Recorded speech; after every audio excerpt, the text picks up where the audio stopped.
We are gonna do another TBR jar chooses my reads, and we are gonna do it for March. I did do one of these videos in the beginning of the year, and I did it to choose my reads for January and February because I wasn't 100% sure how many books would I actually be able to read per month. But I was able to read quite a few more books than I thought. So I picked 6 books for January and February, but I read 9 books in January alone, and then I think I will be reading, I'm finishing up my 7th book for February. So what I will do instead is I am gonna pick 5 books for March. And my friend is leaving. She has been staying with me for almost 3 months, so I will definitely also be able to read even more, because one of the things that I've been doing instead of reading is of course hanging out with her. So I'm gonna pick 5 books for March. I will most probably read more than 5 books, but it will give me the opportunity to mood read something, or to read something on a whim when I need like a palette cleanse, or to read some of the books that I have pre-ordered, because one of the books that I have pre-ordered is it coming? It's the 2nd book after Phantasma. I have a memory of that one showing up in March. I will leave a link to that down below. I'm not 100% sure. So if that one is showing up, I will definitely be reading that one. I'm not 100% sure if it's coming this month, but I will pick 5 different prompts from this TBR jar that I have prepared myself. And it's like really weird because the prompts are so small in this little jar, but I will pick 5 different ones, and I will try and find something in my physical TBR that fits. And I did read all the books on my TBR that I had for January and February. So I am very excited to be talking about that. That's gonna be the next video on my channel. So, oh my god, I'm so sorry that these are so small. A title that includes a number or a color. I am sure I have something for that. I'm not gonna even try and show you, but it says that. A title that includes a number or a color. Let me look at my things. Wait, I found one that is perfect.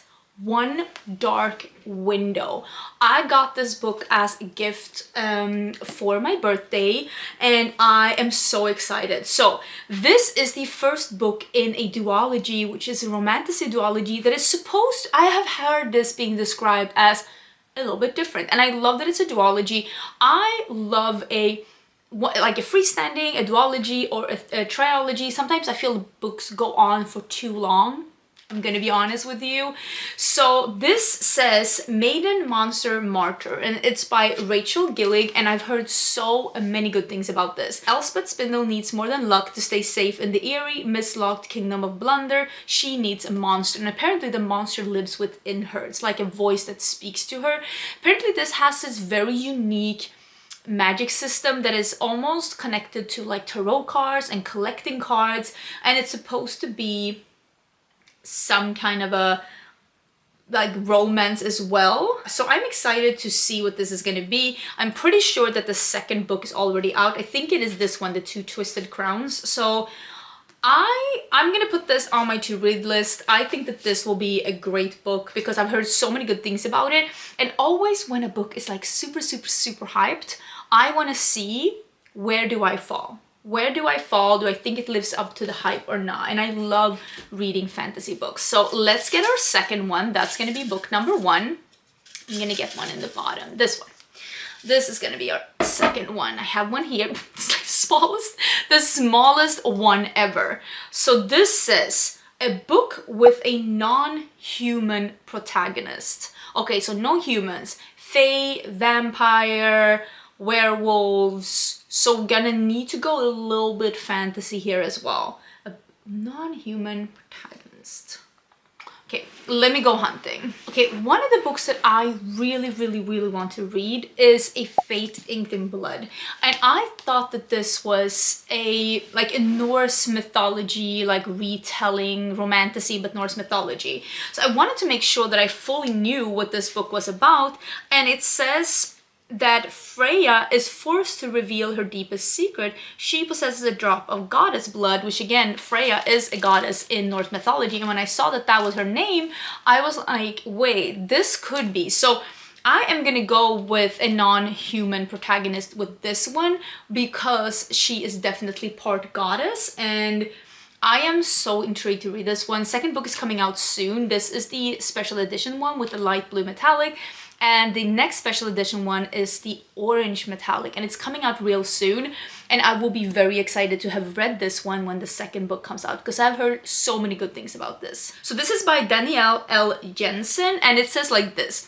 Bound to an unwanted marriage, Freya spends her days gutting fish but dreams of becoming a warrior and of putting an axe in her boorish husband's back. Freya's dreams abruptly become reality when her husband betrays her to the region's Jarl, which is like a duke, for a better word, like something like that, back in medieval times in Sweden. I'm Swedish if you didn't know, that's why this is so intriguing to me. Landing her in a fight to the death against his son Björn.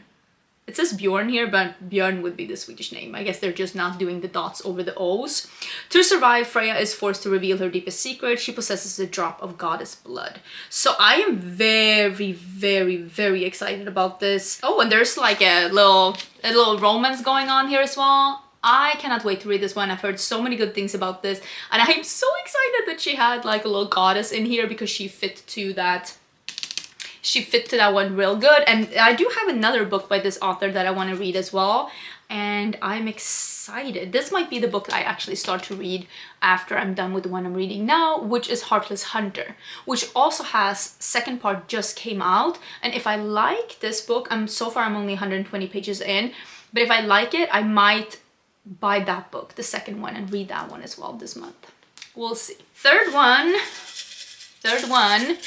is gonna be, okay, let's see. I have one here, and it is a book with mostly neutral colors on the cover. Wait, this is one that I think I put in.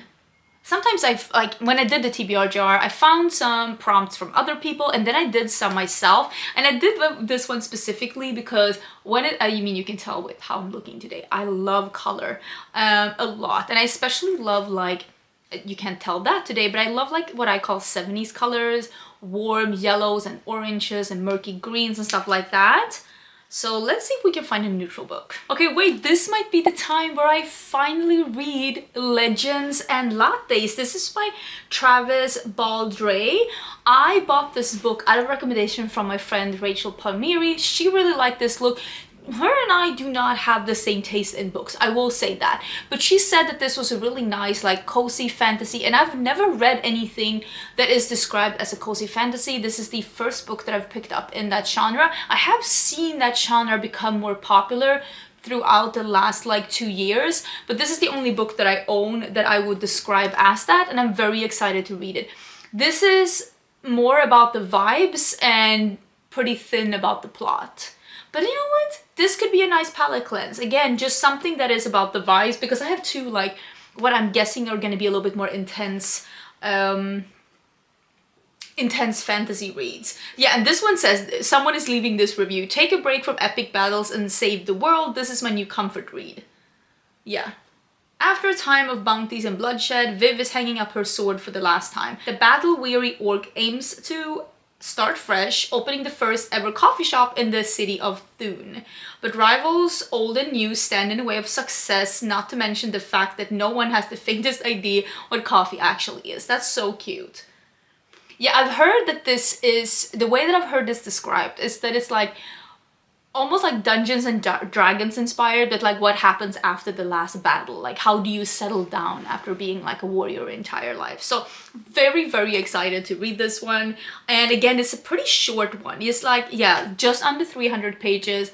I'm thinking this will be a cozy read. Okay, so let's get my fourth book, and I am hoping for something exciting. I feel like I have 3 fantasies and I kind of need something that's like not a fantasy. So we are gonna do, oh, yes, this will definitely not be a fantasy book, because this is a book in my native language. Again, I told you I am Swedish.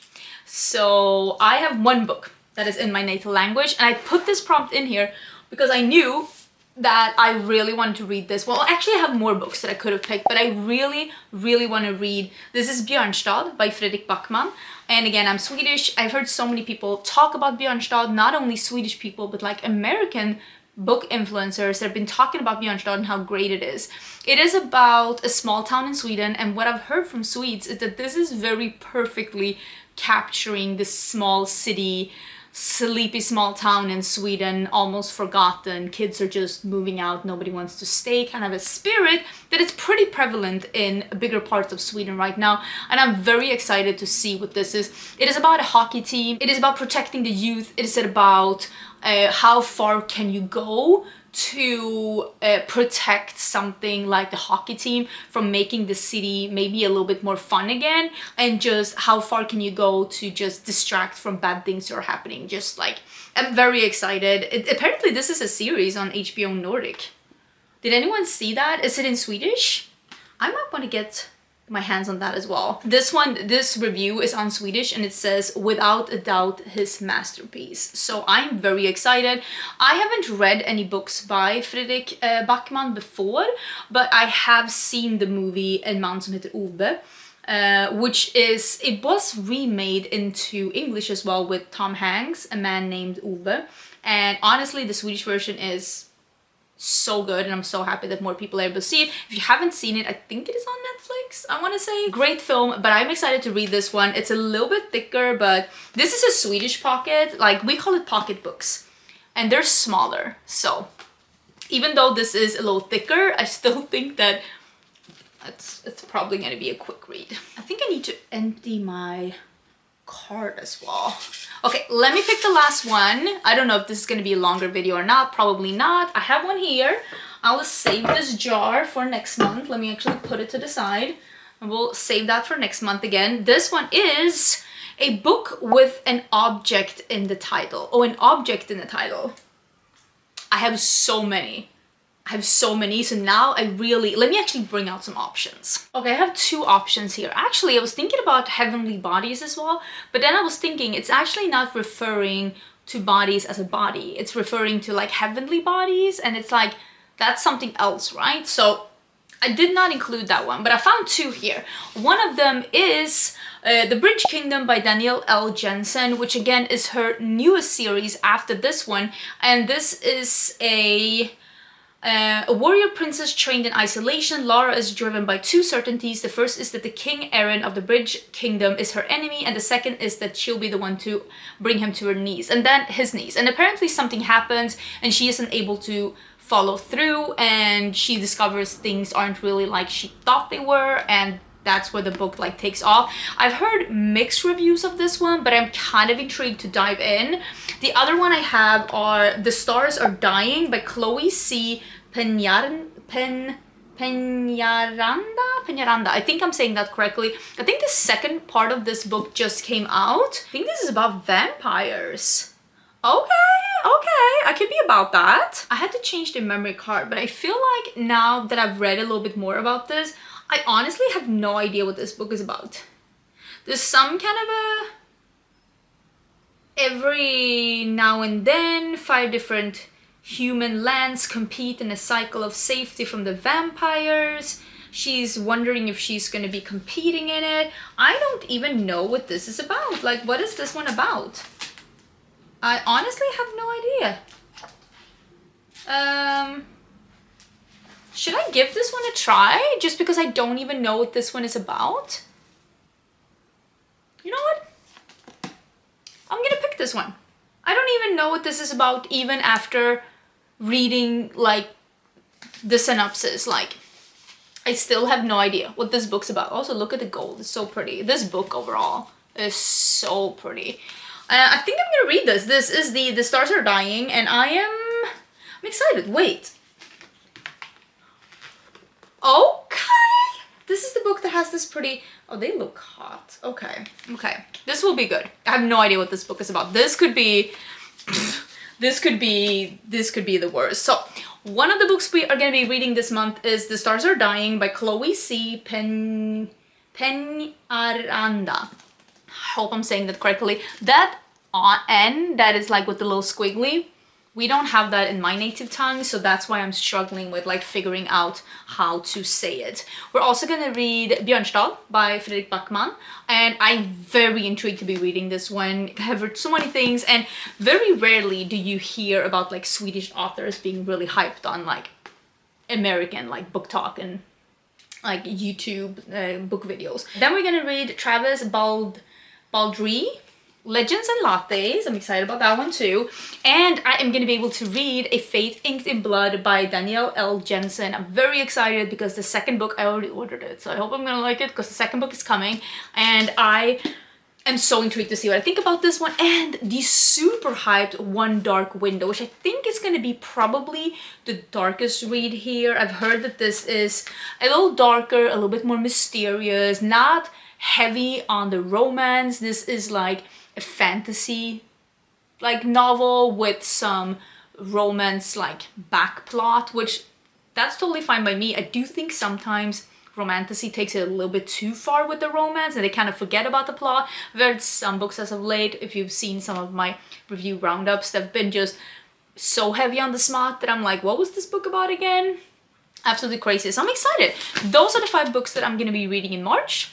I'm going to report back to you at the end of March or the beginning of April probably, and let you know whether or not I read them and how I feel about them, and also whether or not I was able to add in some more books, which I probably will. My next video on this channel, so don't forget to subscribe, will be me doing a reading wrap up of February, where I'll be talking about I think it is 7 books. 1, 2, 3, 4, 5, 6. Yeah, it's gonna be 7 books that I have read this month. Not as many as I read in January, but February is a shorter month, only a couple of days. But I also have been having a lot of really fun plans in February. So if you want to see that, don't forget to subscribe, and I will see you in my next video. Bye!